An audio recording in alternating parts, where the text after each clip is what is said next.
In this video, I'm going to show you how to start using Figma. Basically, to start using Figma, you have to create an account. I'll just pop in my email, password, and create the account. I believe you just have to put your username and agree and create the account.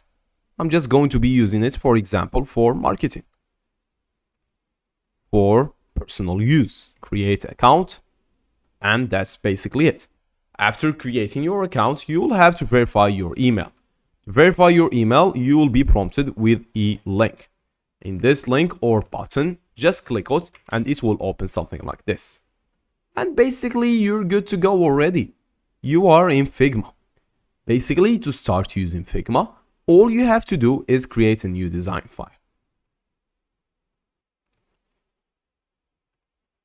Create a new design file from here, and you're good to go. You can add text, add stuff, and you'll be good to go. That's it for today's video, and goodbye.